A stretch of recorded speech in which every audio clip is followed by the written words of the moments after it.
Quand on importe ou on saisit des textes avec tabulation, on a deux possibilités pour les mettre en forme, soit d'utiliser des tableaux, soit d'utiliser les règles de tabulation. C'est cette deuxième option que l'on va choisir ici. Je voudrais, à partir de ceci, obtenir la mise en forme suivante en utilisant des styles de caractères, styles de paragraphe et différents éléments de mise en forme. Avant d'effectuer cette opération, je vais afficher les caractères masqués par le menu texte. Afficher les caractères masqués. Ceci me permet de mieux comprendre comment a été réalisée la saisie. Je peux voir ici les chevrons. Chaque chevron correspond à la saisie de la touche tabulation. Ici, c'est le retour paragraphe. Et vous voyez qu'ici, on a dans certains cas plusieurs tabulations qui se suivent.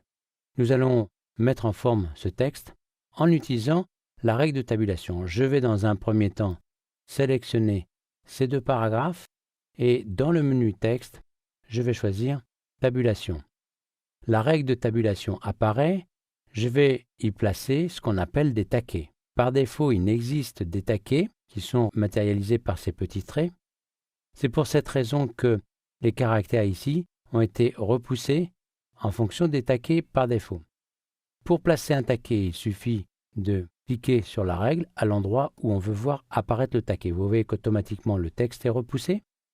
Je vais donc placer ce taquet ici et un autre taquet pour la fin du texte ici.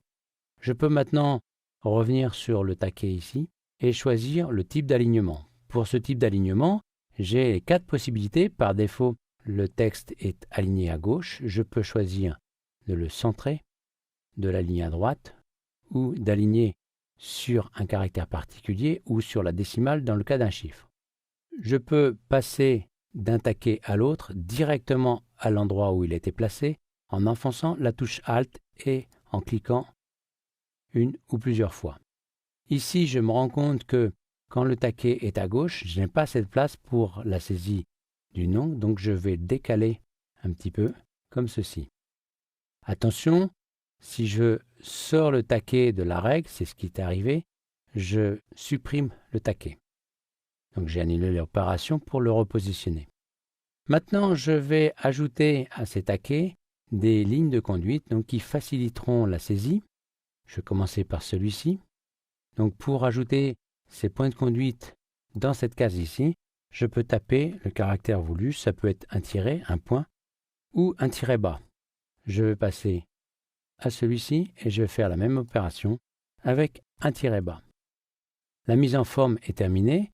Je peux fermer cette fenêtre et examiner le résultat. J'ai oublié de valider une opération ici. Je recommence. Texte tabulation. Voilà, il ne faut pas oublier de tabuler pour que le point de conduite soit appliqué. Maintenant qu'il est appliqué, j'ai le résultat souhaité. Je voudrais obtenir le même formatage pour ces lignes de texte ici.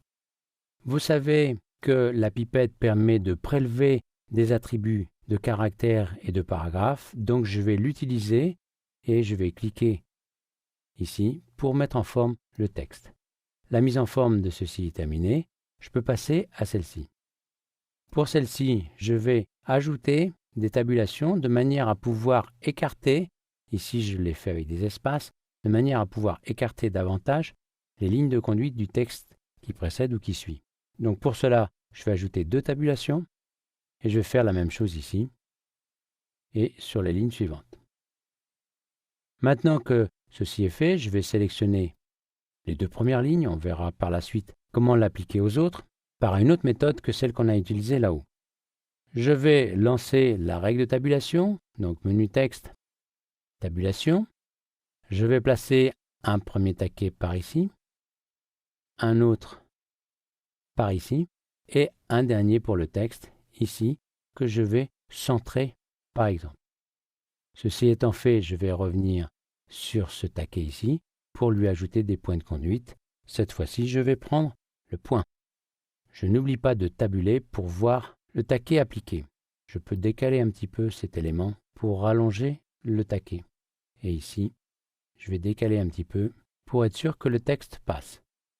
Ceci étant fait, je vais utiliser des styles grep pour mettre en forme les chiffres et les styles imbriqués pour mettre en forme les points de tabulation. Pour faire cette opération, j'ai besoin de styles de caractères. Je les ai déjà préparés, on peut les voir ici. Celui-ci chiffre sera utilisé pour les chiffres et celui-ci pour la tabulation qui sera donc grise. Pour appliquer ceci, je vais commencer par exemple, les styles grep. Je vais demander, en ajoutant le style grep, d'appliquer dès qu'un chiffre est rencontré, c'est-à-dire ici, c'est ce qui est demandé dès qu'un chiffre est rencontré. Je valide, vous voyez que l'opération est effectuée. Je vais passer au style imbriqué. Pour le style imbriqué, je vais dans ce menu local, je choisis lettrine et style imbriqué. Ici, il me faudra 2 styles imbriqués puisque le premier texte ne doit pas être formaté. Donc, je vais choisir 100 jusqu'à ce qu'on tombe sur une tabulation. Je peux choisir ce caractère ici, caractère de tabulation. Maintenant, il me faut un deuxième style imbriqué. Cette fois-ci, j'appliquerai tabulation et je demanderai donc que ça aille jusqu'à les chiffres. Je valide par OK. Je désélectionne pour voir le résultat. Maintenant, ces éléments étant mis en forme, je peux en faire un style. Pour en faire un style, je vais afficher le panneau style de paragraphe et par Alt-clic ici, je peux définir l'aspect de mon texte tabulé.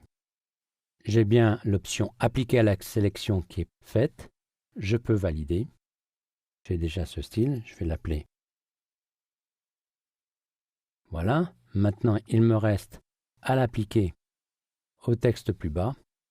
Je le sélectionne et j'applique le style. Si je souhaite décaler la tabulation vers le bas ou vers le haut, je pourrais aller modifier son style de caractère de manière à provoquer un décalage vers le haut ou vers le bas. Nous avons vu qu'en utilisant conjointement la règle de tabulation, les styles de caractère et les styles de paragraphe, on peut rapidement mettre en forme un texte tabulé.